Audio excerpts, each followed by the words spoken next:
Baik, baik, terima kasih rekan-rekan pers. Jadi meskipun persidangan hari ini berjalan lancar, tetapi tadi malam jujur saja saya sulit tidur karena memikirkan persidangan sebelumnya, di mana setelah kami berjuang sebelum ditahan oleh KPK pada hari Selasa tanggal 17 Februari, kami saat itu mengadakan konferensi pers agar KPK juga membuka ruang kemanusiaan terhadap saudara Agustiani Tio yang menderita sakit kanker untuk dapat melanjutkan pengobatannya di Guangzhou. Kemarin kita lihat bagaimana saudari Tio sampai nyaris pingsan, jalan terhuyung-huyung akibat haknya yang berkaitan dengan keselamatan dirinya, yang berkait dengan hak-hak atas kemanusiaan bagi dirinya. Pintu itu tetap tidak dibuka oleh KPK. Padahal saudari Tio sudah kooperatif. Dia kemarin mengatakan tidak mau disebut OTT karena saat itu tidak ada peristiwa hukum yang menyertai itu. Amplopnya masih ditutup, semuanya dia kooperatif. Dinyatakan sebagai penerima, dia kooperatif. Tetapi ketika kemudian ada intimidasi dan dia melihat suaminya kemudian dicekal tanpa pemeriksaan, dia tidak bisa berobat karena tidak mau menyebutkan keterangan berkaitan dengan apa yang terjadi di musola terkait dengan saya, maka kemudian dia menerima perlakuan yang tidak manusiawi. Rekan-rekan pers, ketika ketidakadilan terjadi, maka disitulah respek terhadap kemanusiaan itu akan hilang. Sehingga ini seharusnya menjadi concern kita bersama. Kalau toh saya memang ditarget secara politik untuk masuk tahanan, masuk penjara, dengan melakukan upaya daur ulang terhadap suatu proses hukum yang telah memiliki kekuatan hukum tetap, tetapi jangan pernah sekali-sekali mengorbankan kemanusiaan itu. Ini Pancasila kita. Di dalam Pancasila diatur bagaimana negara mengatur, melindungi segenap warga termasuk keselamatan hidupnya. Maka pada kesempatan ini saya menyampaikan suatu keberatan terhadap perlakuan yang sangat tidak manusiawi ini, dan semoga seruan kami sejak tanggal 17 Februari agar saudari Tio bisa melanjutkan pengobatannya itu dapat dibuka pintunya oleh KPK. Sekali lagi, ini bukan persoalan hukum lagi, dalam masalah kemanusiaan yang harus kita buka. Kita malu sebagai warga bangsa ketika negara tidak bisa memberikan ruang. Saya masih ingat ketika Pak Dahlan Iskan saat itu, beliau juga punya status sebagai tersangka, tidak bisa berobat, dibantu oleh Ibu Megawati Soekarno Putri. Saya dibantu untuk bertemu dengan Pak Yusuf Kalla karena alasan-alasan kemanusiaan itu. Kenapa sekarang pintu itu ditutup hanya karena saya dijadikan sebagai suatu target? Maka biarlah saya yang masuk ke tahanan KPK, tetapi saudari Tio yang sudah menjalani penjara, sudah bebas murni, hendaknya jangan lagi dilakukan berbagai halangan-halangan sehingga jiwa kemanusiaan itu sepertinya tertutup. Menurut saya ini pesan yang terpenting ya di balik seluruh proses-proses yang kita lakukan. Saya siap menerima apapun di dalam keputusan pengadilan, tetapi jangan korbankan hak seseorang yang sakit kanker untuk berobat, melanjutkan pengobatannya. Demikian dari saya, terima kasih, dan selanjutnya kami persilakan kepada penasihat hukum. Ya, saya mohon izin berjalan ya. Kurang sehat. Sehat-sehat Mas Hasto. Sehat dan semangat, oke? Semangat Pak. Makasih Pak Hasto. Jelasin aja, aku antar sekjen. Silakan. Ya, kami dari tim hukum mau menyampaikan ya 3 hal. Yang pertama, ini sudah sidang pembuktian yang ketiga, sudah dipanggil 7 orang saksi. Kami berkesimpulan bahwa saksi-saksi yang hadir adalah saksi yang membuktikan kebersalahan dari Wahyu Setiawan. Saksi-saksi yang dihadirkan itu untuk membuktikan dakwaan terhadap Agustiani Tio. Saksi-saksi yang dihadirkan selama 3 kali sidang pembuktian ini, saksi-saksi yang mau membuktikan adanya kebersalahan Saiful Bahri dan keterlibatan Doni Tri Iskoma. Pertanyaannya, apakah ada saksi-saksi yang dihadirkan untuk membuktikan dakwaan terhadap terdakwa Pak Hasto? Sampai hari ini kami tidak melihat. Ibu bapak bisa saksikan, sejak awal sidang sampai sore ini, adakah saksi-saksi yang jelas tegas menerangkan adanya keterlibatan Pak Hasto? Tidak ada. Adakah saksi-saksi yang menjelaskan bahwa mereka mengalami langsung, melihat langsung, mendengar langsung, dan tahu langsung bahwa uang itu bersumber dari Pak Hasto? Tidak ada. Maka poin yang kedua adalah, ini sebenarnya mengadili siapa persidangan ini nih? Apa mengadili ulang Agustiani Tio? Apa mengadili ulang Wahyu Setiawan? Apa ini persidangan Saiful Bahri? Apa? Ya. Oleh karenanya yang ketiga, sekali lagi ya, mohon maaf Ibu Bapak, kami tidak bosan ya membela Pak Hasto sekuat-kuatnya. Membela Pak Hasto sepenuh-penuhnya. Kalau memang tidak ada bukti keterlibatan Pak Hasto, uangnya bukan dari Pak Hasto, majelis hakim harus berani bebaskan. Ya, itu dari saya. Terima kasih. Ya, Pak Febri. Ya, teman-teman semua, tadi saya menyambung saja ya. Ada 7 orang saksi yang sudah diperiksa. Dan tentu ini saksi-saksi yang penting ya. Dari 7 orang saksi tersebut kita melihat hal baru, informasi baru yang dimunculkan itu sebenarnya hanya 1. Sisanya seperti yang disampaikan tadi itu relatif pengulangan dari persidangan di tahun 2019. Lalu apa informasi baru yang muncul tersebut, yang dimunculkan oleh pihak KPK tentu saja ya, itu adalah peristiwa di ruang rokok di lantai 2. Jadi tampaknya hanya itu bukti baru atau informasi baru yang dimunculkan. Setelah diuji, mulai dari saksi Wahyu Setiawan, kemudian saksi Doni Tri Istiqomah, saksi Agustiani Tio, dan tadi ada saksi Rahmat, sekretaris pimpinan di KPU. Dari 4 saksi tersebut, setelah diuji, justru bukti baru ini atau informasi baru yang dimunculkan ini sumir. Artinya buktinya sangat lemah. Kenapa lemah? Pertama, karena bukti tersebut digolongkan pada keterangan Wahyu itu testimonium de auditu atau kabar burung. Yang kedua, setelah kami verifikasi, klarifikasi secara detail pada saksi di persidangan, justru yang terungkap adalah benar bahwa mereka waktu itu isoma, ada yang merokok, kemudian ada yang sholat, tetapi yang dibahas bukan terkait dengan Pak Hasto, bukan terkait dengan perubahan keterangan tentang sumber dana.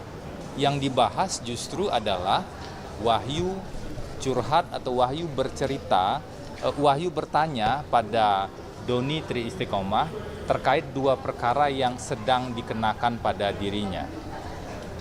Jadi hanya itu yang terkonfirmasi. Tidak ada sama sekali terkait dengan bahwa misalnya uang berasal dari Pak Hasto, itu justru tidak terkonfirmasi sama sekali. Karena itulah untuk membuat lebih terang, sebenarnya kan sudah ada 4 saksi ya. Dua saksi yang lain mengatakan nggak ada pembicaraan itu atau tidak mendengar ada pembicaraan seperti itu. Karena itulah kemarin jadi penting agar persidangan ini betul-betul terang, betul-betul objektif. Kami meminta CCTV yang ada suaranya tentu saja di ruangan tersebut itu bisa dihadirkan di persidangan. Kita lihat tadi yang ditayangkan hanya foto dari ruang musola atau ruang rokok tersebut, atau ruang wudhu. Sebenarnya ada 3 keran kan di sana. Tidak ada CCTV, dan foto itu pun tadi dipastikan itu bukan foto pada saat peristiwa itu terjadi. Sehingga kalau hanya ini bukti barunya, kalau hanya ini informasi barunya, tentu wajar kita bertanya, kenapa sampai kemudian ada tuduhan-tuduhan bahwa sumber dana adalah dari Pak Hasto dan lain-lain yang muncul di dakwaan. Itu poin pertama yang perlu kita lihat ya dari 7 saksi yang sudah diperiksa ini. Kami menduga dari analisis kami, saksi-saksi yang utama atau saksi-saksi yang pengetahuan yang cukup signifikan itu sebenarnya tidak banyak ya. Makanya saksi-saksi di awal itu biasanya di proses persidangan adalah saksi-saksi penting yang dihadirkan. Yang kedua, tadi ada penegasan. Nah, ini penting penegasannya karena kami dari penasihat hukum mengkonfirmasi pada saksi dari pihak KPU kapan sebenarnya Pak Hasto ketemu dengan Wahyu Setiawan. Ini penting sekali karena seolah-olah di dakwaan itu dikonstruksikan pertemuan itu adalah bagian dari kejahatan. Padahal sebenarnya tadi terkonfirmasi pertemuan tersebut terjadi pada bulan Mei tahun 2019 pada saat proses rekapitulasi hasil suara pemilu di 2019. Keterangan ini sesuai dengan jadwal di peraturan KPU tahun 2019. Kenapa bulan Mei itu penting? Karena belum ada persoalan pada bulan Mei tersebut. Putusan Mahkamah Agung Judicial Review terhadap peraturan KPU itu baru keluar pada bulan Juli 2019. 19 Juli 2019. Pada bulan Juli. Nah, pertemuan ini pada bulan Mei itu pun pertemuan yang tidak spesifik dan tidak khusus. Artinya apa? Kalaupun pada saat itu ada keberatan dari PDI Perjuangan atau upaya-upaya hukum lain, itu adalah upaya-upaya yang sah dan konstitusional. Jadi bagi kami ini peristiwa yang penting yang dikonfirmasi tadi oleh saksi dari KPU dalam kapasitas dia sebagai sekretaris pimpinan. Tentu saja ia mengetahui terkait dengan jadwal pimpinan dan juga terkait dengan kegiatan-kegiatan yang ada di KPU. Jadi pertemuan yang benar adalah hanya 1 kali dan itu terjadi pada bulan Mei 2019 dan itu bukan pertemuan yang bersifat spesifik, bukan pertemuan yang sifatnya melanggar hukum apalagi jika dikait-kaitkan dengan kejahatan. Poin yang ketiga yang sangat penting adalah tidak ada satu saksi pun atau satu bukti pun yang dimunculkan selama pemeriksaan 7 orang saksi ini yang mengkonfirmasi secara kuat bahwa sumber dana suap tersebut sebagian adalah dari Pak Hasto. Justru ada sejumlah bukti elektronik yang disita oleh KPK dan diperlihatkan, bukti chat WA yang mengkonfirmasi, yang saling berkaitan, yang membuktikan bahwa sumber dana adalah dari Harun Masiku. Misalnya, chat WA dari Saiful Bahri bersama dengan Doni Tri Istiqomah 1 hari sebelum pemberian suap pertama kali, yaitu tanggal 16 Desember tahun 2019. Pada saat itu Saiful meminta surat pada Doni dan kemudian mengatakan nanti kita minta uang pada Harun. Jadi nanti kita tarik pada Harun, narik uang ke Harun Masiku. Nah, proses berikutnya itu komunikasi pagi. Proses berikutnya pada sekitar siang dan sore hari, uang tersebut diantarkan oleh Harun Masiku kepada staf DPP, kesekjenan DPP yaitu Kus, dan kemudian baru diterima oleh Saiful ataupun Doni, dan besoknya baru diserahkan kepada Tio dan Wahyu. Artinya ada rangkaian peristiwa yang didukung oleh bukti-bukti yang sudah disita oleh KPK, justru dana tersebut berasal dari Harun Masiku. Itu pemberian yang pertama. Sedangkan yang kedua, yang di dalam koper hitam, tadi justru terkonfirmasi dari saksi Gerald, begitu ya, bahwa itu dari Harun Masiku, karena sejak jam 10 pagi SB, Saiful sudah menghubungi Gerald untuk menjemput uang dan bertemu dengan Harun pada tanggal 23 Desember. Jadi 1 hari sebelum proses penyerahan. Nah, ini juga terkonfirmasi tadi dan kemudian dihitung oleh Gerald dan jumlahnya 850. Artinya apa? Sejumlah poin-poin tadi justru membuktikan putusan pengadilan baik untuk tersangka Wahyu, Tio ataupun Saiful Bahri, para terdakwa, 3 terdakwa tersebut confirm seluruh sumber dana itu berasal dari Harun Masiku. Karena fakta baru yang disebutkan, diklaim ada oleh KPK, sampai saat ini yang muncul adalah fakta baru terkait dengan peristiwa di ruang rokok lantai 2 KPK. Itu pun fakta yang menurut kami sumir dan justru tidak membuktikan apa-apa terkait dengan tuduhan terhadap Pak Hasto Kristianto. Mungkin itu yang bisa saya sampaikan. Silakan. Saya kira begini, terima kasih ya kehadiran kawan-kawan semua masih menunggu kita sampai jam 4 begini. Satu hal saya kira yang pasti dan perlu kita cermati secara baik, bahwa saksi-saksi yang dihadirkan oleh penuntut umum ini mereka pertama belum, atau kalau mau saya sebut, mereka tidak mampu membuktikan dakwaan ke-1 ya, terkait dengan obstruction of justice ya. Sebab di dalam uraian surat dakwaan itu dijelaskan betul siapa yang melakukan apa, tetapi dari 7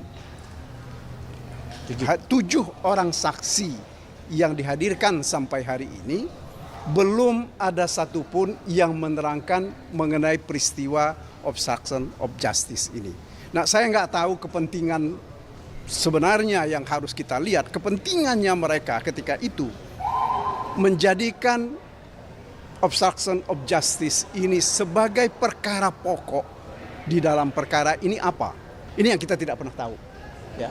Nah, yang saya khawatir adalah justru ini sekedar membuat public opini bahwa ada kegiatan-kegiatan yang dilakukan oleh Pak Hasto ya, yang sebenarnya buruk.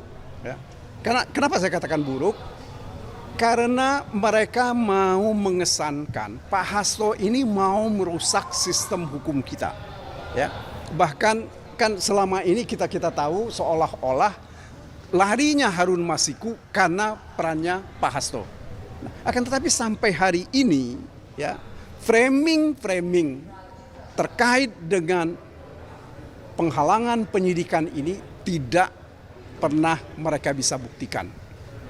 Kalau dari berita acara yang kami baca ya, bantahan terhadap ini dilakukan oleh saksi-saksi kecuali sekali lagi oleh saksi penyelidik atau mantan penyelidik yang menerangkan ada indikasi ya obstruction of justice ini.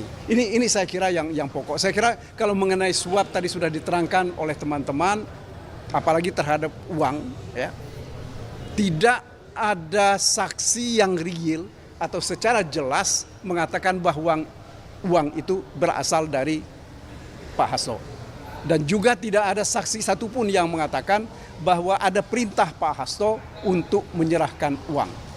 Ya. Komunikasi Pak Hasto dengan Wahyu itu adalah komunikasi formal dalam arti bahwa sesudah ada kegiatan yang dilakukan di kantor KPU. Jadi nggak ada urusannya dengan persoalan pemberian uang ini. Saya kira sudah cukup. Ya, terima kasih sekali lagi atas perhatian kawan-kawan semua. Sedikit saja dari saya, teman-teman. Terkait dengan saksi yang dihadirkan hari ini, saksi Gerard, ini saya coba menyesuaikan dengan putusan 28 tahun 2020. Di dalam halaman 101 menjelaskan bahwa saudara Saiful menelpon saudara Gerard untuk ketemu dengan Harun Masiku. Kemudian saudara Gerard bersiap-siap jam setengah 10 pagi, kemudian dalam perjalanan sampai jam setengah 1. Saya bertanya kepada saudara saksi Gerard, kenapa tidak ketemu Harun Masiku? Karena terlambat, karena macet. Kemudian ketemu dengan Kusnadi. Nah, ini persesuaian dengan putusan nomor 28, yaitu saudara dalam perkara saudara Wahyu dan saudara Tio, bahwa kemudian saksi ini adalah Gerard, bertemu dengan Kusnadi dan mengambil uang tersebut dan berpesan, ini dari Harun Masiku untuk Saiful. Clear ya? Artinya apa? Ini mempertegas lagi bahwa persesuaian putusan nomor 28 tahun 2020 atas nama terdakwa Wahyu Setiawan dan Agustinus Tio di dalam keterangan saksi Gerard menjelaskan bahwa ada pesan bahwa uang dari Harun Masiku untuk Saiful. Supaya apa? Ini bersesuaian dengan putusan di 2020. Ini sesuai juga dengan BAP yang terbaru. Artinya apa, teman-teman? Saya melihat bahwa ini tidak ada hal yang baru. Ini menegaskan lagi bahwa kasus ini adalah kasus daur ulang. Kasus daur ulang yang sudah berkekuatan hukum tetap tahun 2020 dan tidak ada kaitannya dengan Sekjen PD Perjuangan Mas Hasto Kristianto. Dan ini kita lihat bahwa kasus ini sangat dipaksakan. Karena apa? Karena daur ulang. Nuansa politiknya sangat tinggi. Kenapa saya bisa bilang nuansa politiknya tinggi, teman-teman? Setiap persidangan, kawan-kawan media selalu melihat ada segerombolan massa yang mengatasnamakan pendukung KPK. Pertanyaan saya, apakah sekarang KPK sudah punya relawan? Sudah ada pendukung? Anggarannya dari mana? Mereka bisa melakukan demo, bisa mobilisasi. Pertanyaan kami itu dari mana? Nah, ini semakin mempertegas bahwa memang Mas Hasto adalah tahanan politik dan ini adalah pengadilan politik. Karena apa? Ada orang datang ke pengadilan terus melakukan demo agar supaya Mas Hasto diadili. Menurut saya cara-cara seperti ini tidak dibenarkan dalam penegakan hukum kita yang modern ini. Dan ini tidak boleh kita biarkan dan kita terus akan melawannya melalui jalur hukum. Teman-teman media, terima kasih untuk liputannya. Dan semoga semuanya ya. Sedikit terkait dengan tadi kan uang 850 itu kan diberikan oleh Kusnadi, yang Kusnadi itu kan kalau dalam informasi backgroundnya kan itu staf pribadinya Pak Hasto ya, atau apalah sekretaris atau apa gitu. Nah itu apakah ada kaitannya sih Bang? Kenapa Kusnadi yang menyerahkan? Kan begini ceritanya, itu kan Saiful telepon sama Gerard untuk ketemu sama Harun Masiku. Kemudian dalam perjalanan Gerard nyampe itu 12:30. Gerard sampaikan bahwa dia terlambat. Artinya apa? Harusnya dia ketemu sama Harun Masiku, tapi dia ketemu sama Kusnadi. Kusnadi menjelaskan bahwa ini ada titipan dari Harun Masiku untuk Saiful. Ini bersesuaian dengan putusan 2020. Saya ini kan patokannya putusan 28 2020. Clear kan? Artinya apa? Uang itu bukan dari Hasto Kristianto, tetapi dari Harun Masiku. Gitu. Tadi di persidangan disebutkan bahwa dalam BAP pertemuan Pak Hasto dan Pak Wahyu itu bulan Mei. Tapi di persidangan tadi saksi mengatakan bulan Agustus. Enggak, saksi sampaikan bulan Mei. Kan kita tanyakan sampai 3 kali dari JPU, kemudian saudara Febri, saudari Erna juga menanyakan itu bulan Mei. Dan hanya 1 kali. Dan dalam pertemuan situ banyak pimpinan-pimpinan partai politik. Karena yang diundang adalah pimpinan partai politik. Oke. Terima kasih. Sorry.